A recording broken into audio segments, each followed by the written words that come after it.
ನಾಯಕ ರೇಣುಕಾಸ್ವಾಮಿ ಕೊಲೆ ಪ್ರಕರಣದಲ್ಲಿ ಈಗ ಮತ್ತೊಂದು ವಿಚಾರ ಕೂಡ ಬಯಲಾಗಿದೆ. ಚಿತ್ರದುರ್ಗದಲ್ಲಿ ಫ್ರೆಂಡ್ಸ್ ಆಗಿದ್ದವರೇ ಕೊನೆಗೆ ರೇಣುಕಾಸ್ವಾಮಿಗೆ ವಿಲನ್ ಆದರು ಅಂತ.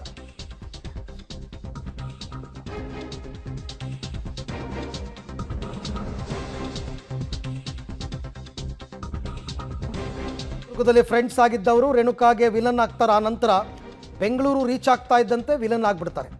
ಚಿತ್ರದುರ್ಗದಿಂದ ಬೆಂಗಳೂರಿಗೆ ಕರೆ ತಂದಿದ್ದರು ರಘು, ಜಗದೀಶ್, ಅನು ಮತ್ತು ಚಾಲಕ ರವಿ. ಆದರೆ RR ನಗರ ರೀಚ್ ಆಗ್ತಾ ಇದ್ದಂತೆ ಹಲ್ಲೆ ಮಾಡೋದಕ್ಕೆ ಶುರು ಮಾಡ್ತಾರೆ. ಅಂದರೆ ರೇಣುಕಾಸ್ವಾಮಿಗೆ ತಾನು ಕಿಡ್ನ್ಯಾಪ್ ಆಗ್ತಾ ಇದ್ದೀನಿ ಅಂತಲೇ ಗೊತ್ತಾಗಿರಲಿಲ್ಲ. ಚಿತ್ರದುರ್ಗದಲ್ಲಿ ಏನೋ ಎಲ್ಲ ಫ್ರೆಂಡ್ಸು ಖುಷಿಯಾಗಿ ಎಲ್ಲರೂ ಒಟ್ಟಿಗೆ ಹೊರಟಿದ್ದಾರೆ. ಚಿತ್ರದುರ್ಗದಲ್ಲಿ ಕಾರ್ ಹತ್ಕೊಂಡಿದ್ದಾರೆ ರೇಣುಕಾಸ್ವಾಮಿ. ಅದೇ ಆಟೋದಲ್ಲಿ ಕರ್ಕೊಂಬಂದು ಆಮೇಲೆ ಕಾರ್ ಹತ್ತಿಸ್ಕೊತಾರಲ್ಲ, ಕಾರ್ ಹತ್ತಿಸ್ಕೊಂಡಿದ್ದು ರಾಘವೇಂದ್ರ, ಜಗದೀಶ್, ಅನುಕುಮಾರ್ ಮತ್ತು ಚಾಲಕ ರವಿ ಅವರು ಜೊತೆಯಲ್ಲೇ ಬರ್ತಾರೆ. ಕಿಡ್ನ್ಯಾಪ್ ಅಂತ ಹೇಳಲ್ಲ, ಕಿಡ್ನ್ಯಾಪ್ ಅಂತ ಗೊತ್ತಾಗೂ ಇರಲ್ಲ. ಕಾರ್ಗೆ ಹತ್ತಿಸ್ಕೊಂಡಾಗ ಖುಷಿಯಾಗಿ 4 ಜನ ಮಾತಾಡಿಸ್ತಾರೆ ರೇಣುಕಾಸ್ವಾಮಿ ಜೊತೆ. ಏನಂತ ಹೇಳ್ತಾರೆ, ನಿಮಗೆ ಡಿ ಬಾಸ್ ಮೀಟ್ ಮಾಡಿಸ್ತೀವಿ ಬಾ ಅಂತ ಕರ್ಕೊಂಡು ಹೋಗ್ತಾರೆ. ಇನ್ನು ತುಮಕೂರು ದಾಟ್ತಾ ಇದ್ದಂತೆ, ಅಂದರೆ ಆ ಕಡೆಯಿಂದ ಚಿತ್ರದುರ್ಗದಿಂದ ಬರಬೇಕಾದ್ರೆ ತುಮಕೂರು ದಾಟ್ತಾ ಇದ್ದಂತೆ ಡಾಬಾ ಒಂದರಲ್ಲಿ ಎಣ್ಣೆ ಪರ್ಚೇಸ್ ಮಾಡ್ತಾರೆ. ಆರೋಪಿಗಳು ತಗೊಂಡಿದ್ದಂತಹ ಎಣ್ಣೆಗೆ ಹಣ ಕೊಟ್ಟಿದ್ದು ರೇಣುಕಾಸ್ವಾಮಿ. ಅಷ್ಟು ವಿಶ್ವಾಸ ಮೂಡಿಬಿಟ್ಟಿತ್ತು ಎಲ್ಲರ ಮೇಲೆ. ಆಮೇಲೆ ಅವರು ಕಾರಲ್ಲೇ ಕೂತ್ಕೊಂಡು ಎಣ್ಣೆ ಹೊಡೆದ್ರಂತೆ ಜಗದೀಶ್ ಮತ್ತು ರಾಘವೇಂದ್ರ ಅನ್ನೋರು. ಯಾವಾಗ ನೈಸ್ ರೋಡ್ ರೀಚ್ ಆಗ್ತಾರೋ, ನೈಸ್ ರೋಡ್ ರೀಚ್ ಆಗ್ತಾ ಇದ್ದಂತೆ ಲೊಕೇಶನ್ ಬಂತು ಹತ್ತತ್ರ. ಆಗ ಲೊಕೇಶನ್ ಸಿಗ್ತಾ ಇದ್ದ ಹಾಗೆಯೇ ಅವಾಚ್ಯವಾಗಿ ನಿಂದಿಸೋದಕ್ಕೆ ಶುರು ಮಾಡ್ತಾರೆ ಫ್ರೆಂಡ್ಸ್.